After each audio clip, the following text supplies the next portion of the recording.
আসসালামু আলাইকুম। আজকে রান্না করব গরুর মাংসের বিরিয়ানি। তো গরুর মাংস বিরিয়ানি করার জন্য আমি এখানে নিয়েছি 1.5 কেজি পোলাওয়ের চাল আর 2.5 কেজি গরুর মাংস। তবে মাংসের পরিমাণটা আপনি আরও বাড়িয়েও নিতে পারেন। এরপর 2.5 কেজি গরুর মাংস খুব ভালো করে ধুয়ে ছোট করে টুকরো করে কেটে নিয়েছি। চেষ্টা করবেন তেল হাড় সহ নেওয়ার। এরপর নিয়েছি এখানে টক দই, বাদাম, আস্ত গরম মশলা, গুঁড়া মশলা, আদা বাটা। এখানে আমি নিয়েছি একটা রাঁধুনি মশলাও। এতে করে খাবারের স্বাদটা অনেক ভালো আসবে। এরপর আমি দিয়ে দিয়েছি কড়াইতে পরিমাণ মতো তেল। তেলে দিয়ে দিচ্ছি বেশ কিছুটা পেঁয়াজ, প্রায় 2 মুঠের মতো।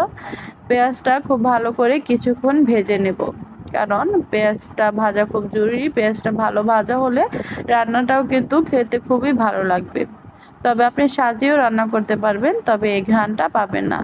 আস্ত গরম মশলাগুলোকে পানি দিয়ে ধুয়ে ভালো করে ভেজে নেব। গরম মশলা অবশ্যই ধুয়ে দেওয়ার চেষ্টা করবেন, কারণ এতে অনেক ধুলোবালি থাকে। বেশ কিছুক্ষণ ভাজার পর যখন পেঁয়াজটা লাল হয়ে আসবে, সেই পর্যায়ে আমি 2.5 কেজি মাংসের জন্য 4 চামচ আদা রসুন বাটা দিচ্ছি। যদিও 2.5 কেজি মাংসে 5 চামচ আদা বাটা দিতে হয়, তবে প্যাকেটে যেহেতু আদা রসুন রয়েছে তাই আমি কিছুটা পরিমাণে কম দিয়েছি। এরপর আদা রসুন বাটা পেঁয়াজের সাথে খুব ভালো করে ভেজে এখানে দিয়ে দিচ্ছি 1 চামচ করে শুকনা মরিচের গুঁড়া, ধনিয়ার গুঁড়া আর জিরার গুঁড়া। কিছুক্ষণ ভেজে পরিমাণ মতো পানি দিয়ে একটু কষিয়ে নেব। এরপর কিছুক্ষণ কষানোর পর এখানে রাঁধুনি প্যাকেটের মশলাটা ছিঁড়ে সম্পূর্ণটা দিয়ে দেব। এই রাঁধুনি মশলাটা দেওয়ার কারণে আমি আদা রসুন বাটা থেকে সব ধরনের মশলা কম দিয়েছি। তবে আপনি যদি প্যাকেটটা ব্যবহার না করেন তাহলে সেগুলো পরিমাণে আরও বাড়িয়ে দিতে হবে।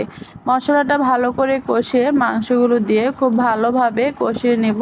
অন্যদিকে আমি বাদাম আর কিশমিশটাকে ব্লেন্ড করে নিয়েছি। এতে করে টক দইটাও দিচ্ছি 3 চামচ, বড় চামচের 3 চামচ টক দই দিয়ে খুব ভালো করে বাদামের সাথে ব্লেন্ড করে নেব। এতে টক দইয়ের দানা ভাবটা চলে যাবে। মাংস যখন বেশ কিছুক্ষণ কষানো হয়ে যাবে, মাংসটা প্রায় নিচের দিকে লেগে আসার মতো ভাব হবে, ঠিক তো সেই পর্যায়ে এখানে আমি দিয়ে দেব সেই ব্লেন্ড করা বাদাম আর টক দইয়ের যে মিশ্রণটি ব্লেন্ড করেছি সেটা। বাদাম আর টক দই যেহেতু এই গ্রেভিটা একটু ভারী, তাই এটা দেওয়ার পর খুব ভালো করে নেড়ে নিতে হবে, কোনো জায়গা যেন জমে না থাকে। টক দই কিন্তু মাংসটাকে খুব ভালো করে সফট করবে আর সেদ্ধ হতে সাহায্য করবে। বেশ ভালো করে কিছুক্ষণ কষিয়ে দিয়ে দিচ্ছি পরিমাণ মতো পানি। যেহেতু আগে অনেকক্ষণ রান্না হয়েছে, তাই এই পর্যায়ে খুব বেশি পানি দেওয়ার দরকার নেই। বড় বড় করে কেটে রাখা আলু আর কাঁচামরিচ দিয়ে কিছুক্ষণ নেড়ে 1.5 চামচের মতো লবণ দিয়ে ভালো করে মিশিয়ে ঢাকনা দিয়ে সম্পূর্ণভাবে সেদ্ধ করে রান্না করে নেব। তেলটা বের হয়ে আসলে রান্না করা কমপ্লিট। অন্যদিকে একটি কড়াইতে পরিমাণ মতো তেলে দিয়ে দিচ্ছি 1 মুঠের মতো পেঁয়াজ বেরেস্তার জন্য। বেরেস্তা সবসময় মিডিয়াম হিটে অনবরত নেড়ে করলে বেরেস্তা ঝরঝরে হয়। এরপর বেরেস্তার এই তেলে অল্প পরিমাণ তেল নিচ্ছি পোলাওটা বাগার দেওয়ার জন্য। আমি কিন্তু চালটাকে 15 মিনিট ভিজিয়ে পানি ঝরিয়ে রেখেছিলাম। এরপর তেলে পেঁয়াজ আর আস্ত গরম মশলা কিছুক্ষণ ভেজে দিয়ে দিচ্ছি পোলাওয়ের চালগুলো। একদম মিডিয়াম হিটে বেশ কিছুক্ষণ চালটাকে ভেজে নেব। এতে করে পোলাওটা অনেক ঝরঝরে হবে, খেতেও অনেক মজা হবে।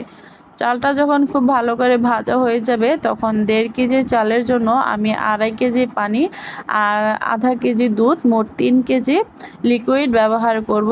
এরপর কাঁচামরিচ আর লবণ দিয়ে ঢাকনা দিয়ে ঢেকে রান্না করব। পানিটা শুকিয়ে চাপা চাপা হয়ে আসলে সে পর্যায়ে মাংস থেকে আলাদা করে রাখা ঝোলগুলো দিয়ে পোলাওয়ের সাথে মিশিয়ে নেব। যেহেতু আমি বেশি পরিমাণ পোলাও রান্না করছি, একসাথে মাংস সহ দিলে মেশাতে আমার কষ্ট হবে, তাই আমি ঝোলটা আগে মিশিয়ে নিচ্ছি। ঝোলটা খুব ভালো করে মিশিয়ে নিলে কি হয়, চালটা আলাদা করে কোনো দিকে সাদা থাকে না। খুব ভালো করে ঝোলটা যখন চালের সাথে মেশানো হয়ে যাবে, সেই পর্যায়ে মাংসগুলো দিয়ে আলতো করে নাড়ব। যেহেতু এখানে আলু দেওয়া আছে, খুব জোরে নাড়া যাবে না, তাহলে কিন্তু আলুগুলো ভেঙে যেতে পারে। আলতো করে খুব সফটভাবে বেশ কিছুক্ষণ এটাকে নেড়ে নেব, যেন আলুগুলো না ভাঙে, আবার পোলাওগুলো যেন কোনো দিকে সাদা না থাকে। এরপর চারদিক থেকে চেপে চেপে দিয়ে দিচ্ছে এখানে দেশি গাওয়া ঘি প্রায় 4 চামচ, আর দিয়ে দিব পেঁয়াজের বেরেস্তা। এই ঘিটা দিলে কোনো ধরনের ফ্লেভার অ্যাড করার প্রয়োজন হয় না, যেমন কেওড়া জল, গোলাপ জল বা বিরিয়ানির সেন্ট, এসেন্স এগুলো ব্যবহারের কোনো প্রয়োজন হয় না। এই ঘিটাই বেস্ট। ঢাকনা দিয়ে ঢেকে একদম লো হিটে বেশ কিছুক্ষণ রান্না করার পরে এটাকে ওপর নিচ করে মিশিয়ে নেব, যেন ঘি আর পেঁয়াজের বেরেস্তাটা সব দিকে ভালো করে মিশে যায়।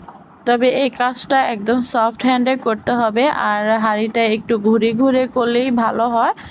আরও কিছুক্ষণ দমে রাখার পর আরও একবার আমি এটাকে উল্টিয়ে দেব, এতে করে সবগুলো চাল, মাংস, বেরেস্তা, ঘি একদম একটা একটা আরেকটার সাথে মিশে যাবে, আর খেতেও খুব সুস্বাদু হবে। তো এই পর্যায়ে মিশিয়ে নিলেই রান্নাটা একদম কমপ্লিট। তো হয়ে গেল বিরিয়ানির রান্না। খেতে কিন্তু অসাধারণ মজা হয়েছিল। যদি আমার ভিডিওটা ভালো লাগে তবে অবশ্যই লাইক, কমেন্ট আর শেয়ার করবেন। আল্লাহ হাফেজ।